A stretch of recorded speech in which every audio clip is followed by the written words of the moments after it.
دیگر سے بات کریں. اللهم صل على محمد وآل محمد. برائے خوشنود امام زمانہ بآواز بلند صلوات. اللهم صل على محمد وآل محمد. دشمنان اہل بیت پہ لعنت بے شمار. نعرہ تکبیر اللہ اکبر. نعرہ رسالت یا رسول اللہ. نعرہ حیدری یا علی حیدری یا علی. محمد وآل محمد بآواز بلند صلوات. اللهم صل علی محمد وآل محمد. رحم اللہ من الفاتحہ. بسم اللہ الرحمن الرحیم. الحمدللہ رب العالمین الرحمن الرحیم مالک یوم الدین. إياك نعبد وإياك نستعين اهدنا الصراط المستقيم صراط الذين أنعمت عليهم غير المغضوب عليهم ولا الضالين. بسم الله الرحمن الرحيم. قل هو الله أحد الله الصمد لم يلد ولم يولد ولم يكن له كفوا أحد. بسم الله الرحمن الرحيم. قل هو الله أحد الله الصمد لم يلد ولم يولد ولم يكن له كفوا أحد. بسم الله الرحمن الرحيم.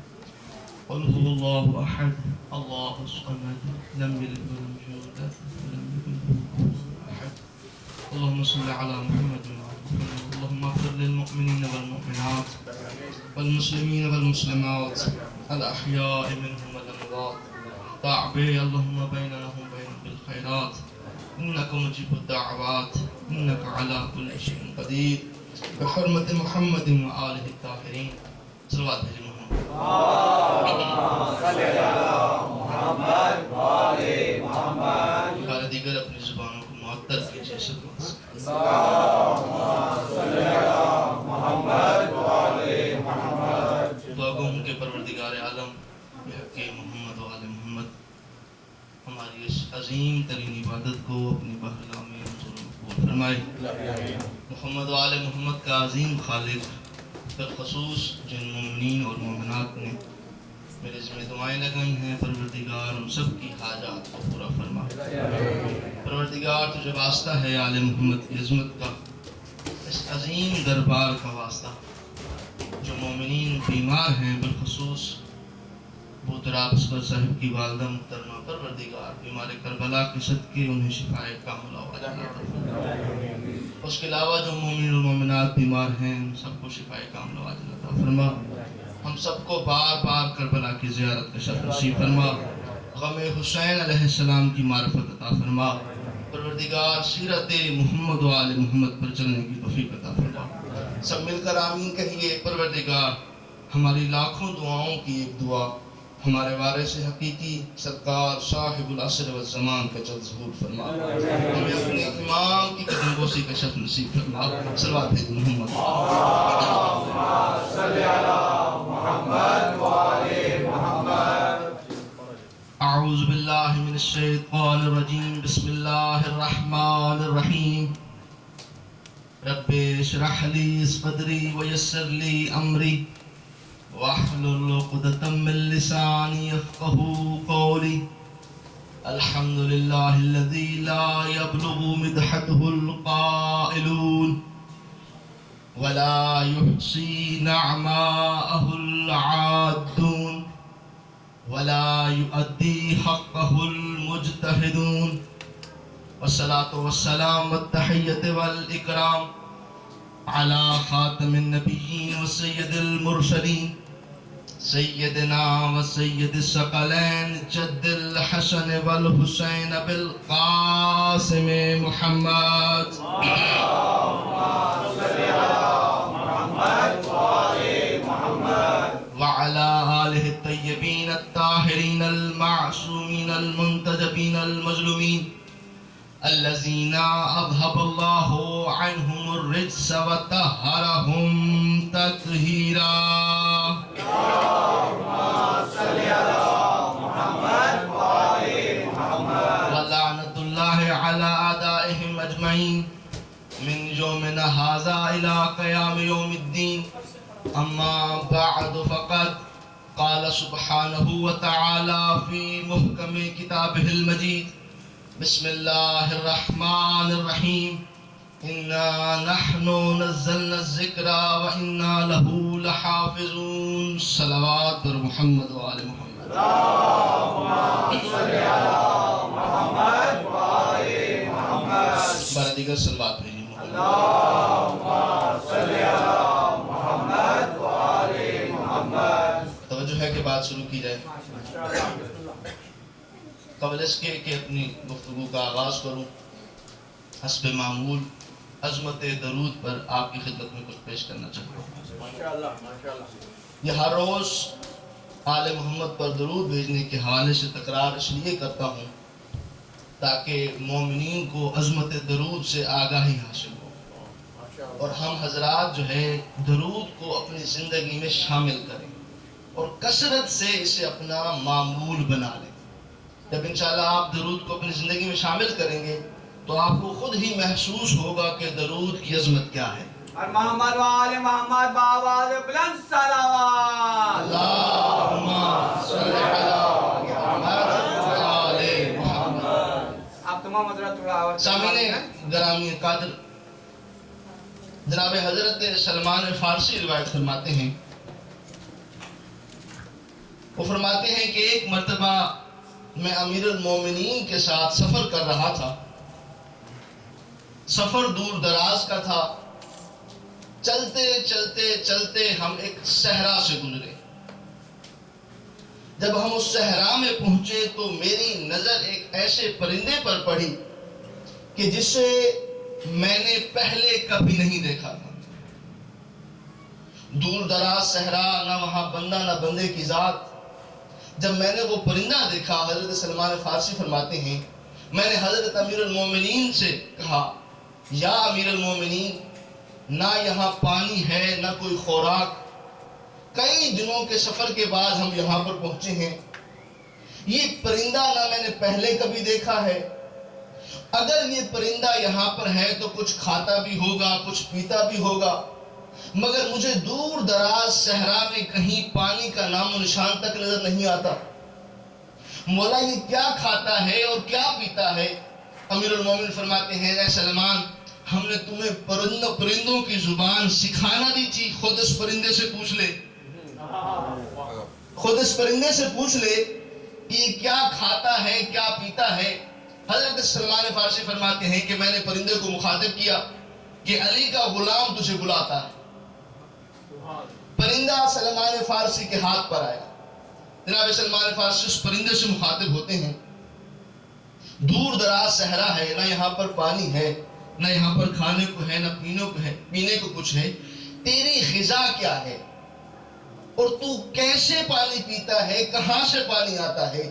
پرندہ کہتا ہے، اے سلمان فارسی، جب کبھی بھی مجھے بھوک لگتی ہے میں آل محمد پر درود بھیجتا ہوں، اور جب بھی مجھے پیاس لگتی ہے میں آل محمد کے دشمنوں پر لعنت کرتا ہوں. اور محمد وآل محمد بآواز بلند صلوات. اللہم صل علی محمد وآل محمد.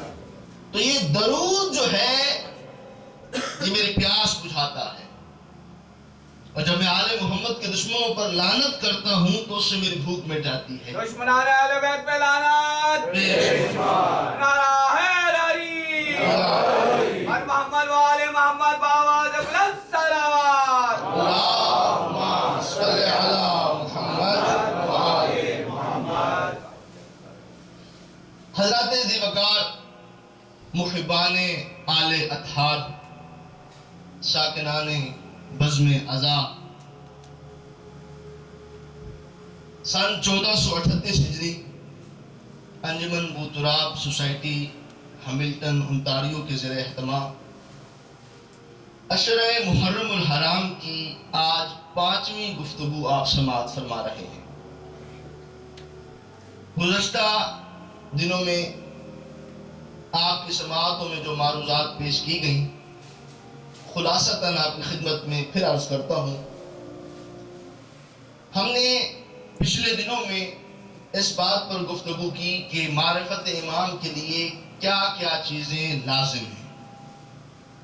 ایک دن ہماری گفتگو ہوئی کہ اگر لقمہ حرام شکم میں ہو تو انسان معرفت امام حاصل نہیں کر سکتا، اور کل ہماری گفتگو ہوئی تھی کہ اگر کوئی بندہ مومنین کے بارے میں اپنے دل میں کینہ رکھے تو وہ بھی معرفت امام حاصل نہیں کر سکتا۔ اسی سلسلے کو آگے بڑھاتے ہوئے کہ معرفت امام کیا ہے، معرفت امام کس قدر ضروری ہے، اور جس امام کے دور سے ہم گزر رہے ہیں، قرآن کہتا ہے یوم ندعو کل اناس بامامہم، کہ ہر شخص کو اس کے امام کے نام سے پکارا جائے گا۔ اب میرا سوال ہے دنیا کے ان لوگوں سے کہ جن کا کوئی امام نہیں، اگر امام نہیں تو پھر پکارے کس نام سے جائیں گے؟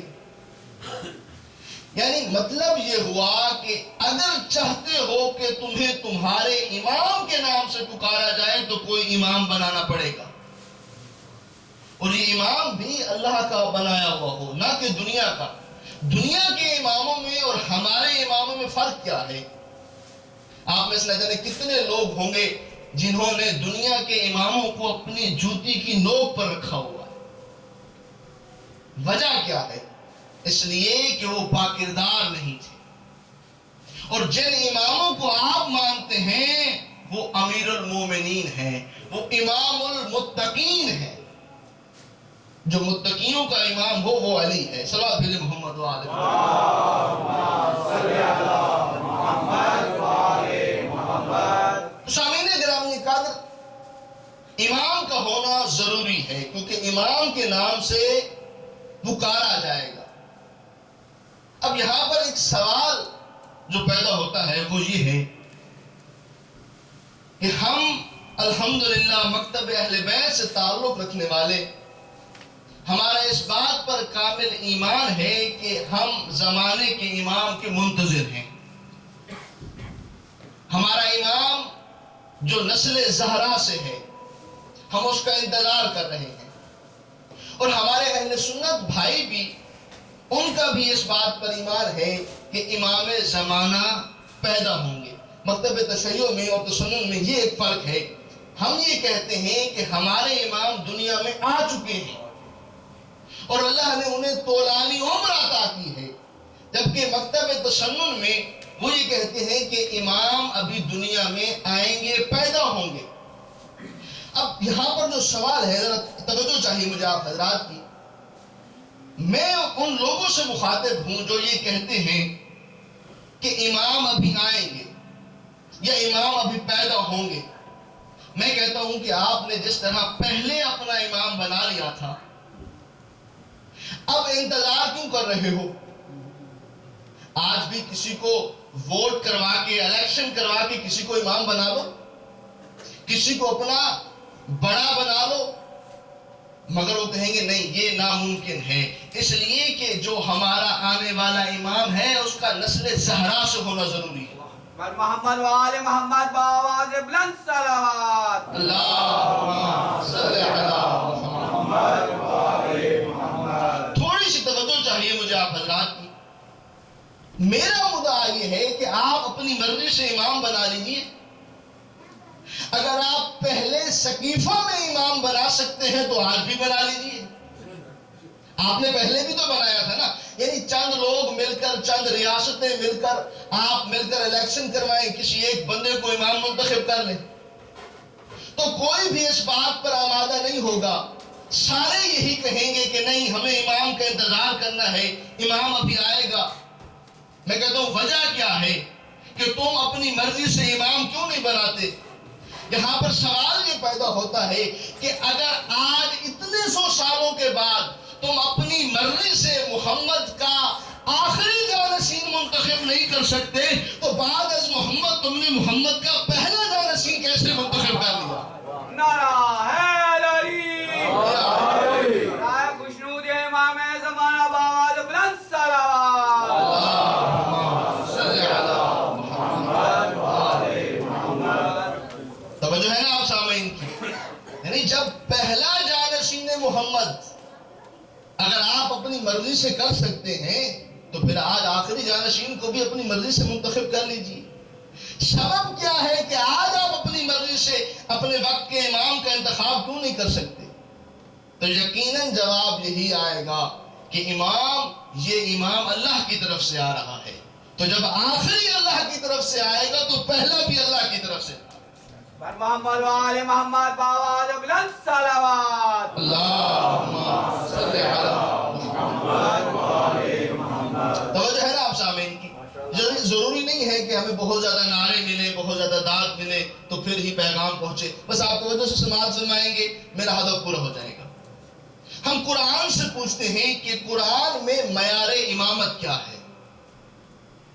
قرآن امام کی کیا تعریف کرتا ہے؟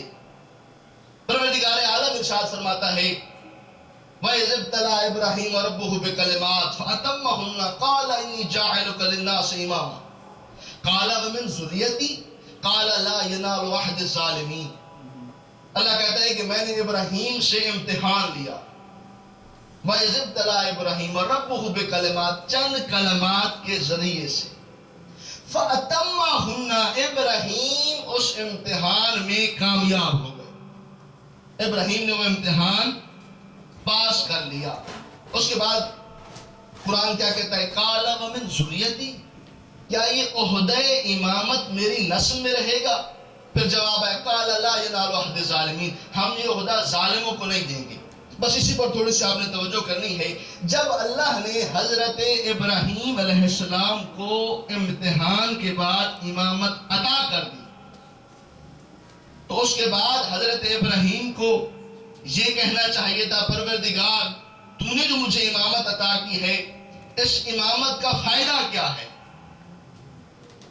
نہ میرے پاس فوجیں ہیں، نہ میرے پاس لشکر ہیں، نہ میرے پاس خزانے ہیں، یعنی ایسی کوئی چیز نہیں ہے جس کے ذریعے مجھے فائدہ ہو کہ میں امام بن گیا۔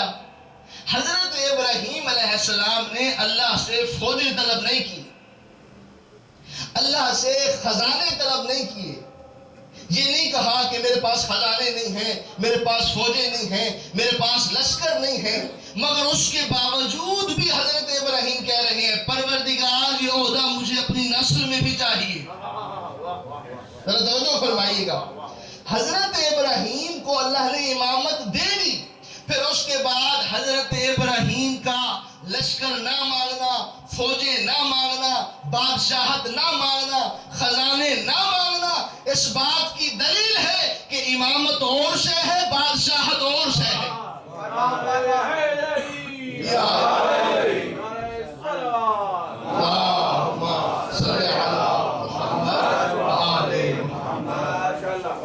دنیا آج تک بادشاہت اور امامت کے فرق کو نہیں سمجھ سکی، اسی لیے سارا کنفیوژن پیدا ہوا ہے۔ ہم کہتے ہیں کہ امامت اور شے ہے، ہم نہیں کہتے، یہ قرآن کہتا ہے کہ امامت اللہ کا عطا کیا ہوا عہدہ ہے، امام اپنی مرضی سے نہیں بنایا جا سکتا۔ اگر بنا سکتے ہو تو آج بھی بنا لو، تمہارے پاس آپشن ہے، اور اگر آج نہیں بنا سکتے تو پھر مانو کہ تم نے جو پہلے بنایا تھا وہ غلط بنایا تھا۔ تو محترم سامعین، حضرت ابراہیم کو امامت مل گئی، امتحان پاس، امامت مل گئی۔ حضرت ابراہیم نے دعا مانگی پروردگار کیا یہ عہدہ میری نسل میں بھی رہے گا؟ تو کیا جواب آیا؟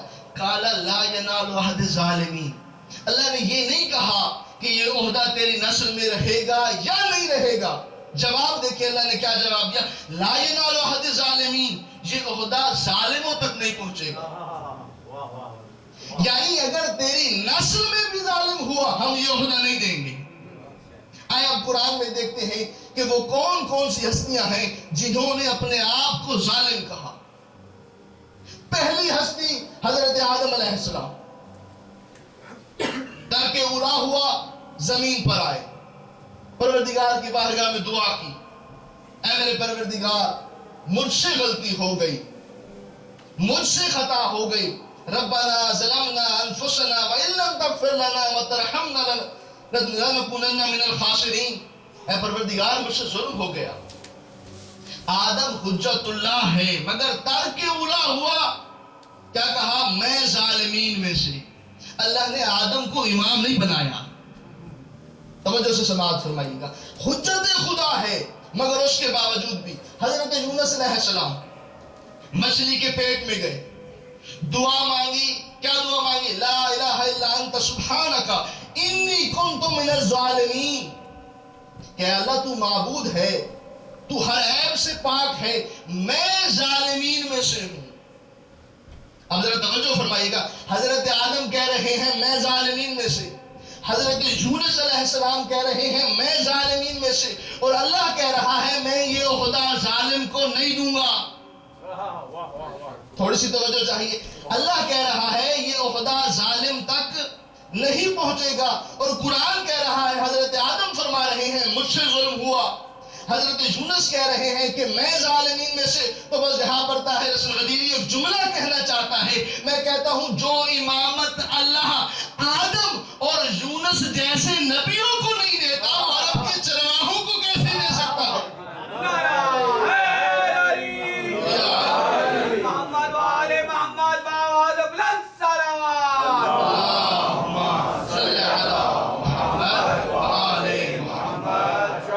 توجہ ہے نا آپ سامعین؟ یہ عہدہ امامت آخر کس قدر بلند ہے کہ حجت خدا ہے مگر ترک اولا ہونے پر اللہ انہیں امامت نہیں دے رہا. یعنی امامت اسے ملے گی جس سے ترک اولا بھی نہ ہوا ہو. یہ اس قدر عظیم عہدہ ہے. پھر اس کے بعد دنیا اعتراض کرتی ہے کہ کیسا امام ہے ان کا, اتنے سو سال ہو گئے آج تک پردے غیبت میں ہے, اتنی طول عمر, یہ کیسے ممکن ہے؟ آئے قرآن سے ڈھونڈتے ہیں. جب حضرت یونس مچھلی کے پیٹ میں گئے, قرآن کہتا ہے للابس فی بطنہ الی یوم یبعثون. اگر یونس مچھلی کے پیٹ میں توبہ نہ کرتے, قیامت تک مچھلی بھی زندہ رہتی, یونس بھی زندہ رہتے. یہ قرآن کی آیت ہے, یہ روایت نہیں ہے. کہ اگر حضرت یونس یہ نہ کہتے لا الہ الا انت سبحانک, اور اگر اللہ یونس کی توبہ قبول نہ فرماتے, اللہ کہتا ہے مچھلی بھی زندہ رہتی, قیامت تک مچھلی بھی زندہ رہتی, یونس بھی زندہ رہتے. میں کہتا ہوں جو اللہ مچھلی کو قیامت تک زندہ رکھ سکتا ہے, کیا وہ حجت خدا کو پردے میں زندہ نہیں رکھ سکتا؟ محمد والے محمد باواز بلند صلوات.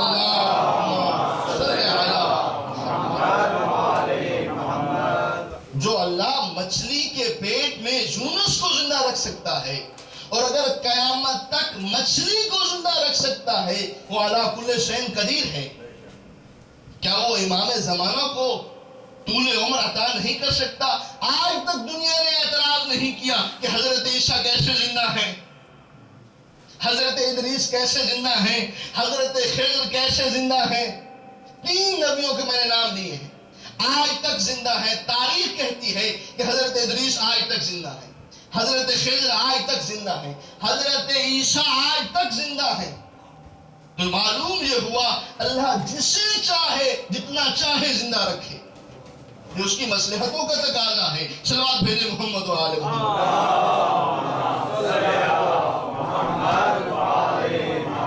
دیگر صلوات بھیجے محمد.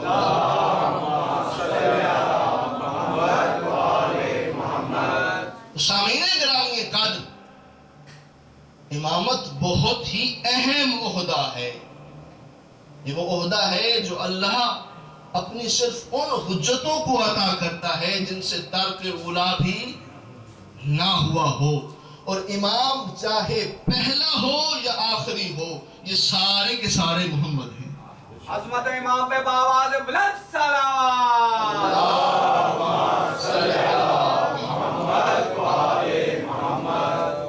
جیسے کہ بڑی مشہور و معروف ہمارے پاس حدیث موجود ہے, اولنا محمد, آخرنا محمد, اوسطنا محمد, کلنا محمد. یہ سارے کے سارے محمد ہیں.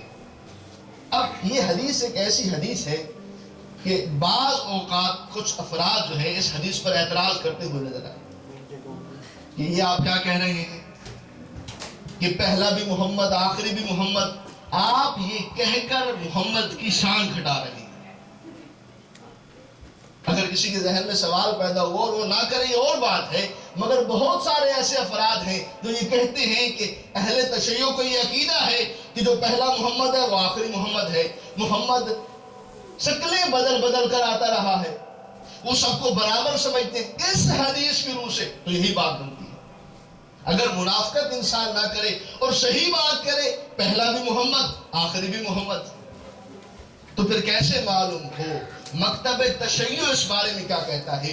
خود رسول اللہ صلی اللہ علیہ وآلہ وسلم نے فرمایا،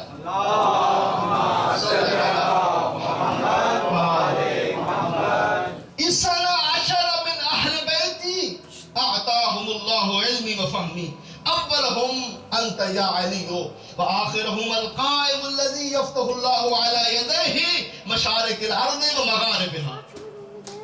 مجھ میں سے 12 ہوں گے، صحیح السند روایت ہمارے پاس موجود ہے، اور اہل سنت کے ہاں بھی یہ روایت موجود ہے کہ رسول اللہ نے فرمایا مجھ میں سے 12 ہوں گے۔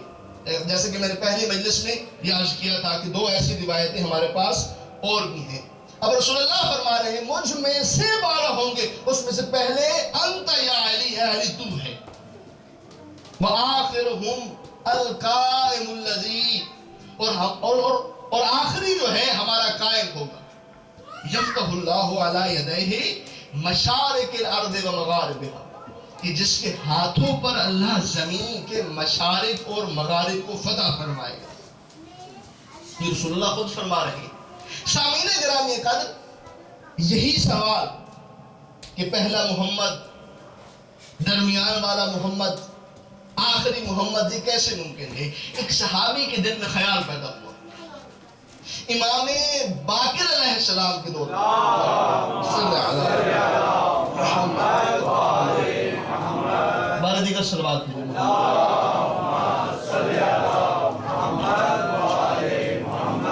بارہ دیگر صلوات کی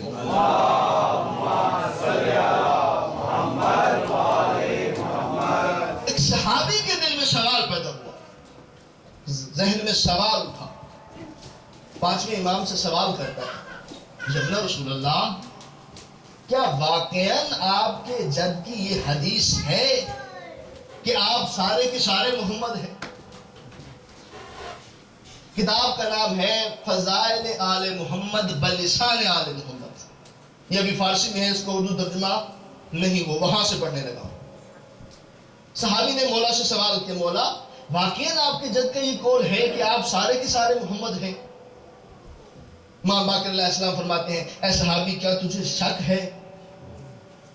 من ان روایت کے جملے پڑھ رہا ہوں۔ مولا فرماتے ہیں کیا تجھے شک ہے؟ کہتے ہیں مولا شک نہیں ہے، مگر ذہن میں سوال پیدا ہوتا ہے، اگر آپ سارے کے سارے محمد ہیں تو پھر ناموں میں اختلاف کیسا؟ پھر سب کا نام محمد ہونا چاہیے تھا۔ آپ کے جد کا نام محمد ہے، پھر ان کے بعد علی ہیں، پھر حسن ہیں، پھر حسین ہیں، پھر آپ کے بابا علی زین العابدین ہیں، پھر آپ کا نام محمد باقر ہے، پھر آپ کے بیٹے کا نام جعفر صادق۔ مولا پھر ناموں میں اختلاف کیسا؟ سب کا نام بھی محمد ہونا چاہیے تھا۔ امام فرماتے ہیں یہ بتا کیا زندگی میں کبھی قرآن پڑھا ہے؟ اگر خدا کی قسم آپ نے تھوڑی سی توجہ کی آپ کو ضرور لطف آئے گا اس بات میں۔ اور یہ جو آل محمد کے فضائل سن کر دل خوش ہوتا ہے نا، یہ ہم اپنی مرضی سے خوش نہیں ہوتے، یہ ہمارے خون کی مجبوری ہے۔ نعرہ حیدری، محمد والے محمد بآواز بلند صلوات۔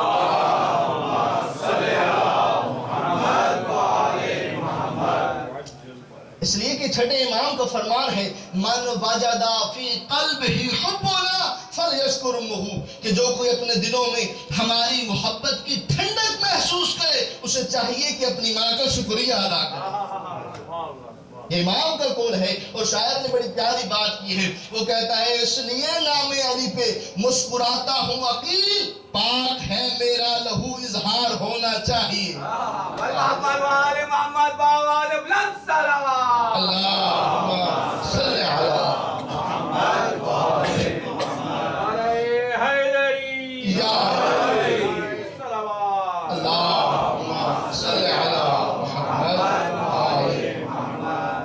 اس لیے نام علی پہ مسکراتا ہوں عقیل، پاک ہے میرا لہو، اظہار ہونا چاہیے، ہر کسی کو دولت عشق علی ملتی نہیں، پہلے ماں کو صاحب کردار ہونا چاہیے۔ محمد والے محمد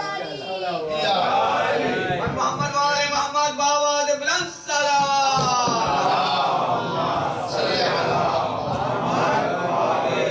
برائے خوشنود امام زمانہ باواز بلند سلام۔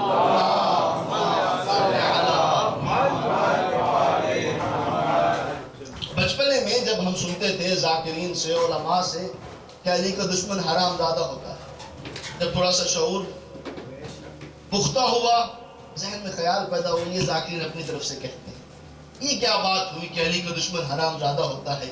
خدا کی قسم حدیث رسول ثقلین ہے اور تاریخ بھی ثابت کر چکی ہے کہ رسول اللہ نے فرمایا یا علی لا يحبك الا طاہر الولادہ ولا يبغضك الا خبیث الولادہ، اے علی تجھ سے محبت صرف وہی کرے گا جس کی ولادت پاک ہوگی۔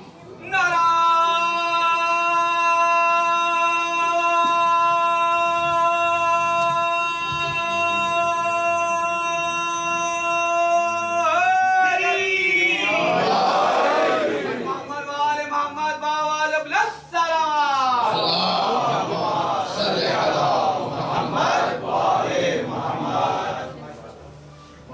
پانچ دن ہماری فکری گفتگو ہوتی رہی ہے، یہ بھی ضروری حصہ ہے۔ مجلس ہے ہی وہی جس میں علی کے فضائل کا تذکرہ ہو، اس لیے کہ مسلمانوں کی ماں سے اللہ کے رسول نے کہا تھا زینوا مجالسکم بذکر علی ابن ابی طالب لأن ذکری و ذکری ذکر اللہ و ذکر اللہ عبادہ۔ اے عائشہ، علی کے ذکر سے مجلسوں کو زینت دیا کرو۔ جناب حضرت عائشہ سے رسول اللہ نے فرمایا کہ علی کے ذکر سے مجلس کو زینت دو، کیوں؟ لِأَنَّهُ ذِكْرُهُ ذِكْرِي، اس لیے کہ علی کا ذکر میرا ذکر ہے، وذکری ذکر اللہ، اور مجھ محمد کا ذکر اللہ کا ذکر ہے، وذکر اللہ عبادہ، اور اللہ کا ذکر عبادت ہے۔ محمد والے محمد باواز بلند سلام۔ اللہم صلی علی محمد۔ تو فضائل علی پڑھنا یہ بھی ضروری ہے۔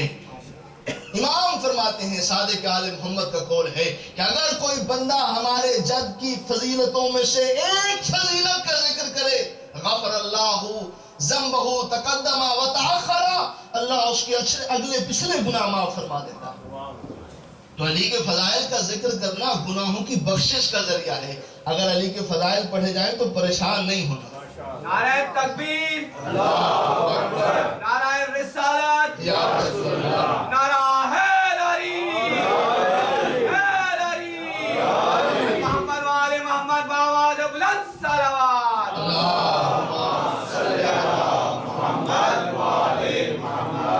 یہی تو شکوہ ہے کہ امام علی جیسا ملے اور پھر بھی انسان سجدے نہ کرے۔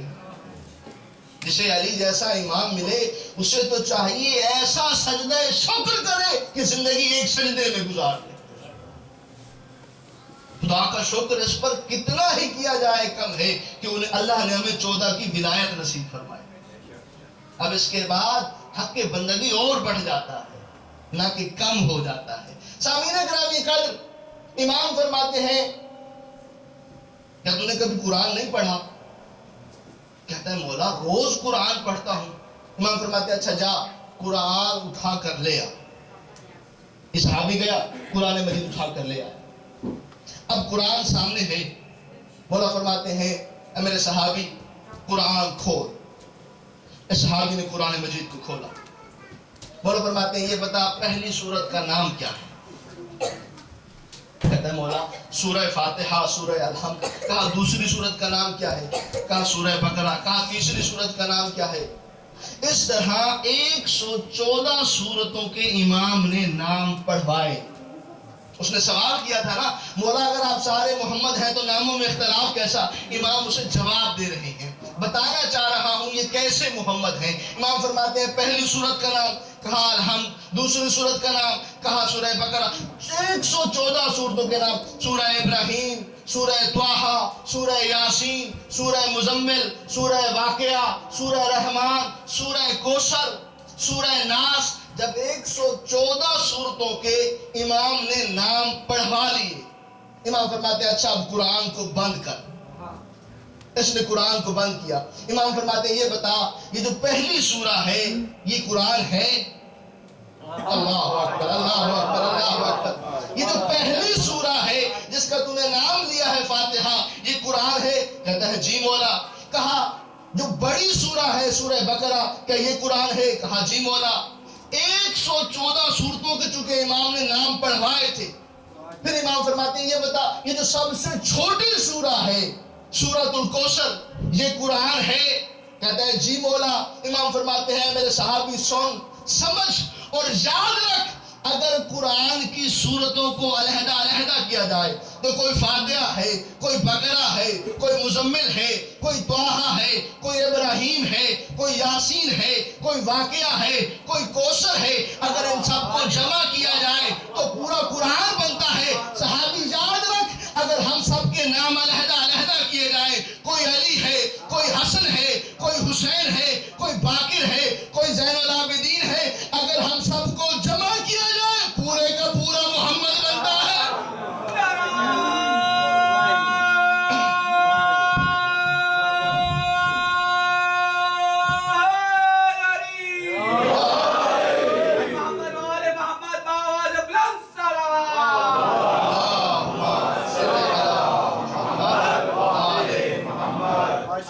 تو جو ہے نا آپ سامعین، اس طرح سے بتایا کہ ہم کیسے محمد ہیں۔ ہمارا پہلا بھی محمد ہے تو ہمارا آخری بھی محمد ہے۔ علم میں، فہم میں، کردار میں، گفتار میں یہ سارے محمد ہیں۔ عظمت محمد و آل محمد پہ بآواز بلند صلوات۔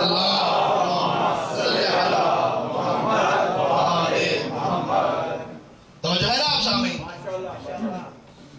حجت خدا نبی کا کام شریعت پہنچانا ہے، امام کا کام اس شریعت کی حفاظت کرنا ہے۔ تو جب تک یہ قرآن رہے گا اس وقت تک امام رہے گا، اس لیے کہ اللہ ایک لمحے کے لیے بھی اس دنیا کو ہادی کے بغیر نہیں چھوڑ سکتا۔ اگر زمین ہادی سے خالی ہو جائے تو ٹکرا جائے، زمین تباہ ہو جائے۔ میں ایک چھوٹی سی مثال دیتا ہوں حدیث قصہ میں، جو کہ صحیح السند طرفین کی طرف سے صحیح السند حدیث ہے، یہ پنجتن پاک یہ ہستیاں ہیں۔ حدیث قصہ میں اللہ کیا فرماتا ہے؟ یہ جو ہوائیں چل رہی ہیں، اے آل محمد، اے پنجتن پاک، یہ تمہارا صدقہ ہے۔ یہ جو دریاؤں میں روانی ہے یہ تمہارا صدقہ ہے۔ یہ جو سورج روشنی دے رہا ہے یہ تمہارا صدقہ ہے۔ یعنی کائنات اللہ نے پنجتن پاک کے لیے بنائی، کائنات پنجتن پاک کے لیے بنائی ہے، ان کے صدقے میں بنائی ہے۔ چھوٹی سی مثال دیتا ہوں، آپ سب لوگ یہاں پر آئے کس لیے؟ مجلس سننے کے لیے۔ مجلس سننے کے لیے ضروری چیزیں کیا ہے؟ یہ مائک ہونا چاہیے، ممبر ہونا چاہیے، یہاں پر قالین بچھا ہوا ہونا چاہیے۔ آپ حضرات یہ ساری چیزیں ملیں تو پھر مجلس بنتی ہے۔ اب جب مجلس ختم ہو جائے تو یہ ساری چیزیں آپ اپنی اپنی جگہ پر رکھ دیں گے۔ یعنی جب تک میں ہوں یہ رہیں گی، جب تک میں مجلس پڑھتا رہوں گا آپ بھی رہیں گے، یہ چیزیں بھی رہیں گی۔ تو یہ کیسے ممکن ہے کہ جن کے لیے اللہ نے کائنات بنائی وہ ساری چیزیں تو موجود ہو، سورج روشنی دے رہا ہو، چاند روشنی دے رہا ہو، ہوائیں چل رہی ہو، ساری کائنات کی ہر چیز موجود ہو اور آل محمد میں سے کوئی موجود نہ ہو؟ عظمت پنجتن پاک کے بآواز بلند صلوات۔ اللہم صلی علی محمد و آل محمد۔ توجہ ہے نا آپ سامنے؟ یہ کیسے ممکن ہے کہ جن کے لیے اللہ نے کائنات کو خلق کیا وہ ساری چیزیں تو رہیں مگر خود پنجتن پاک نہ ہو؟ اگر میں مجلس پڑھ رہا ہوں تو آپ موجود ہیں، میں چلا گیا آپ بھی چلے جائیں گے۔ اس لیے کہ میرے بعد یہاں پر رہنا نہیں ہے، آپ کے آنے کا مقصد ہی مجلس سننا ہے۔ یہ ساری چیزیں اس لیے ہیں کہ میں یہاں پر مجلس پڑھ رہا ہوں، جب میں جاؤں گا ساری چیزیں چلی جائیں گی۔ اسی لیے کائنات آج تک انتظار کر رہی ہے اس حجت دورہ کا۔ جب تک اس کا ظہور نہیں ہو جاتا یہ کائنات رہے گی، جب ظہور ہو جائے گا یہ کائنات واپس اپنی طرف لوٹ جائے گی۔ برائے خوشنود امام زمانہ بآواز بلند صلوات۔ اللہم صلی علی محمد و آل محمد۔ میں نے دیگر صلوات کی۔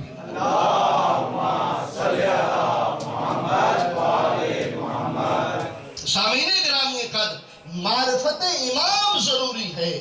مکتب تشیع میں امام کا کیا مقام ہے، مکتب تشیع میں امام کی کیا حیثیت ہے، مکتب تشیع میں امام کس کام کے لیے آتا ہے، یہ جاننا ہمارے لیے ضروری ہے۔ ہمارے اندر ایسا نہیں ہے جسے چاہے اپنی مرضی سے امام بنا لے۔ اپنی مرضی سے اگر بنانا ہوتا تو دنیا والوں نے بنا لیا ہوتا۔ اور دنیا یاد رکھے، خدا کی قسم پورے طالب علمانہ ذمہ داری کے ساتھ عرض کر رہا ہوں، دنیا نے حجت خدا کی، نبی کی حیثیت کو اتنا گھٹایا کہ آج دنیا میں آپ کو کئی ایسے لوگ ملیں گے جنہوں نے دعوی نبوت کیا۔ یہ امتیاز مکتب اہل بیت کے پاس ہے کہ آج تک کسی نے دعوی نبوت نہیں کیا، اس لیے کہ ہمارا ایمان ہے نبی عبادتیں کر کے نہیں بنتا، نبی بن کر آتا ہے۔ اس لیے آج تک پوری تاریخ شیعت میں، تاریخ دنیا میں آپ کو نہیں ملے گا کسی مکتب اہل بیت سے تعلق رکھنے والے انسان نے دعوی نبوت کیا ہو۔ اور بین ہی اسی طرح آج تک کسی مکتب اہل بیت سے تعلق رکھنے والے نے دعوی امامت بھی نہیں کیا۔ وجہ کیا ہے؟ اس لیے کہ ہمارے ہاں معیار امامت بہت بلند ہے۔ ہمارے ہاں امامت کا جو کرائٹیریا ہے وہ قرآن کے مطابق ہے۔ ہم اپنی مرضی سے کسی کو امام نہیں بنا سکتے۔ امام اللہ کی طرف سے بن کر آتا ہے۔ اسی لیے آج تک کسی ایسے شخص نے جس کا تعلق مکتب اہل بیت سے ہو اس نے دعوی امامت نہیں کیا۔ اسے معلوم ہے اگر میں نے دعوی امامت کیا تو امامت کی شرائط بہت سخت ہیں۔ کوئی آ کر کہے گا یہ مردہ ہے اسے زندہ کرو، یا علی یا علی۔ کوئی آ کر کہے گا بیمار ہوں ہاتھ لگاؤ شفا مل جائے۔ یعنی معیار امامت بہت بلند ہے، اسی لیے آج تک کسی میں یہ جرأت پیدا نہیں ہوئی۔ اور دنیا کے ہاں یہ جرأت پیدا کیوں ہوئی؟ اس لیے کہ ان کے نزدیک نبی ہمارے جیسا ہے، جس کا جی چاہتا ہے نبی بن جاتا ہے، جس کا جی چاہتا ہے امام بن جاتا ہے۔ وجہ کیا ہے؟ انہوں نے قرآن کو سمجھا نہیں ہے، قرآن سے معیار امامت و نبوت کی پہچان نہیں کی، اس لیے آج تک انسان گمراہی کا شکار ہے۔ صلوات بھیجیں محمد و آل محمد۔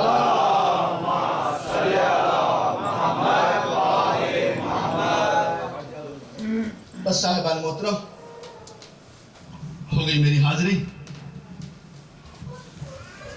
لاکھ علم کے دریا بہا دیے جائیں، چاہے جتنے فضائل پڑھ دیے جائیں، اس وقت تک وہ بی بی راضی نہیں ہوتی جو بقیہ چھوڑ کر آئی ہے۔ صفحہ رخسار پر دو آنسوؤں کا آنا ضروری ہے۔ عزاداران حسینی، اگر رونا نہ آئے تو کم از کم رونے والی شکل ضرور بنایا کرو، اس لیے کہ صادق آل محمد فرماتے ہیں من بقا علی الحسین او ابکا او تباکا وجبت لہ الجنہ، جو کوئی روئے، رلائے یا رونے والی شکل بنائے اللہ اس پر جنت واجب کر دیتا ہے۔ اگر رونا نہ آئے تو کم از کم اپنے گناہوں کی معافی مانگا کرو کہ پروردگار ہمیں ہمت دے کہ ہم حسین پر گریہ کر سکیں۔ یہ مجلس بخشش کی جگہ ہے، اس مجلس سے کوئی خالی نہیں جاتا۔ مظلوم حسین کا واسطہ اللہ کی بارگاہ میں بہت معتبر ہے، اس مجلس سے دعائیں رد نہیں ہوتی۔ بس عزاداران سید الشہداء، کل میں نے روایت کو یہاں پر مختصر کر دیا تھا کہ جب رسول خدا صلی اللہ علیہ وآلہ وسلم نے جناب زہرا سے فرمایا کہ میں رو اس لیے رہا ہوں کہ یہی حسین کربلا میں 3 دن کا پیاسا ذبح ہو جائے گا. پھر اس کے بعد جب رسول خدا نے فرمایا کہ اللہ ایک ایسی قوم پیدا کرے گا جس کے جوان حسین کے جوانوں کو روئیں گے، جس کے بچے حسین کے بچوں کو روئیں گے. عزاداروں، اگر کبھی حسین کے بچے کا تصور ذہن میں آئے اور رونا نہ آئے نا، اپنے بچوں کو تصور میں لایا. جن کی چھوٹی چھوٹی اولادیں ہیں، اپنے بچوں کو تصور میں ذرا لاؤ کہ اگر آپ کا بچہ 3 دن کا پیاسا ہو تو آپ کے دل پر کیا گزرے گی.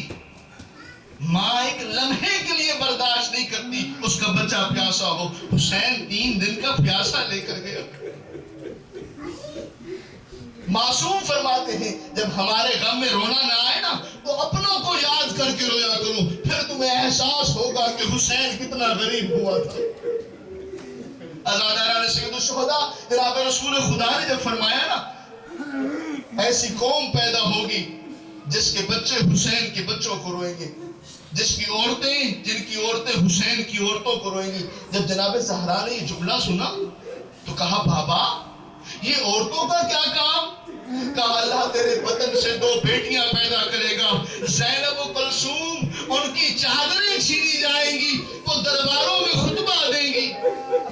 بس عزادارو، جب یہ سنا نا کہ اللہ 2 بیٹیاں عطا فرمائے، یہ وجہ تھی کہ زہرا جب تک زندہ رہی روتی رہی، میری بیٹیاں بازار شام اور شرابیوں کے درباروں میں خطبے دے گی. مرحبا مرحبا. بلند آواز سے رویا کریں، بلند آواز سے رونا ائمہ کی سنت ہے.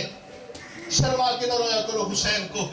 امام صادق کے سامنے امام کا ایک صحابی ہے، مولا فرماتے ہیں میرے صحابی جب میری جد کا ذکر ہو تو روتا کیوں نہیں ہے؟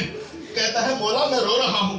کہا کیسے رو رہا؟ اس نے رومال آگے بڑھایا، کہا یہ دیکھو مولا میں تو رو رہا ہوں. امام فرماتے ہیں ایسے نہ رویا کر، حسین کو ایسے شرما کے نہ رویا کر، ایسے رویا کر جیسے جنت میں ہماری ماں زہرا روتی ہے. مرحبا مرحبا. اللہ آپ کو اور میرا شمار رونے اور رلانے والوں میں فرمائے. بس عزاداران سید الشہداء،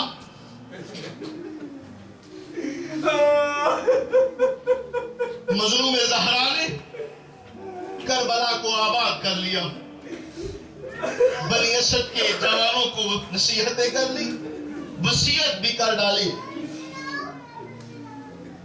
ہر کچھ گھنٹوں کے بعد، تھوڑے تھوڑے وقت کے بعد مختلف جگہوں سے جب خاک اڑتی ہے نا، جناب زینب جناب حسین سے مخاطب ہوتی ہے، بھیا بھیا یہ تیرے دشمن کتنے ہیں؟ کبھی کہیں سے خاک اڑتی ہے، اے میرے پیارے بھائی کیا اتنے دشمن ہیں جو تجھے قتل کرنے کے لیے آئے ہیں؟ کیا اس عالم میں ہمارا کوئی دوست نہیں ہے جو آئے اور آپ کی حفاظت کرے؟ کہا نہیں اس وقت کوئی نہیں ہے، جو تھے میرے پاس آ چکے. اس وقت جناب زینب فرماتی ہیں بھیا اگر ہو سکے تو حبیب ابن مظاہر کو بلا لیجیے، وہ جو آپ کا پیارا دوست ہے. میں نے خود دیکھا ہے کہ جناب ہمارے نانا حبیب کو اپنے زانوں پر بٹھایا کرتے تھے اور کہتے تھے حبیب حبیب مجھے معلوم ہے تو میرے حسین سے بڑی محبت کرتا ہے. زانوں پر بٹھا کر فرمایا کرتے تھے حبیب تجھے میرے حسین سے بڑی محبت ہے. بھیا اگر ہو سکے تو حبیب کو بلوا لیجئے. کہا ہاں بالکل آپ نے صحیح کہا ہے. یہ کہہ کر جناب حسین نے خط لکھنا شروع کیا. خط میں کیا لکھا؟ حسین ابن فاطمۃ الزہرا الی رجل الفقیہ. یہ خط حسین کی طرف سے ہے جو فاطمہ زہرا کا بیٹا ہے. حسین نے یہ نہیں لکھا حسین ابن علی، بلکہ کیا لکھا؟ حسین ابن فاطمۃ الزہرا. میں حسین وہ ہوں جو فاطمۃ الزہرا کا بیٹا ہوں. اور یہ خط کس کو ہے؟ اس حبیب کو جو فقیہ ہے. خط حبیب کے پاس پہنچا. جیسے ہی خط حبیب کے پاس پہنچا، حبیب بازار میں مہندی خریدنے کے لیے جا رہا تھا. یہ خط اس کے ہاتھوں میں آیا، اس نے دیکھا کہ آقا حسین کا خط ہے. خط کو چوما اپنے سینے سے لگایا، اپنی آنکھوں سے لگایا، گھر آیا، آ کر اپنی زوجہ کو کہتا ہے آقا حسین نے مجھے بلایا ہے۔ شام تک جب اس کی زوجہ نے دیکھا نا کہ اس نے تیاری نہیں کی، یہ آیا اپنی زوجہ کے پاس، آ کر کہتا ہے میں سوچ رہا ہوں کہ میں حسین کے پاس، آقا کے پاس جاؤں یا نہ جاؤں۔ جب اس کی زوجہ نے یہ جملہ سنا نا، یہ کہتی ہے یہ چادر پکڑ، تو جاتا ہے یا نہ جا، میں اپنے مولا کی مدد کو جاؤں گی، میں اپنے مولا کی مدد کو ضرور جاؤں گی۔ آقا حسین نے بلایا ہے اور تو ابھی سوچ رہا ہے کہ مدد کو جاؤں یا نہ جاؤں۔ بس اس نے تیاری کرنا شروع کی، اپنے غلام کو کہا یہ گھوڑا میں اس طرف سے جاتا ہوں، تو دوسری طرف سے آ۔ حبیب ابن مظاہر خود روایت فرماتے ہیں میں تھوڑی دیر کے لیے دوسری طرف گیا، میں واپس آیا، میں نے کیا دیکھا، میرا غلام مرتجز سے مخاطب ہے، کہتا ہے کہ اگر حبیب نہ آیا نا تو میں اپنے مولا کی مدد کو جاؤں گا۔ اے مرتجز میں تیار ہوں اپنی مولا کی مدد کو۔ جب غلام نے یہ جملے مرتجز سے کہے، حبیب خود روایت کرتے ہیں میں نے دیکھا کہ مرتجز رو رہا ہے۔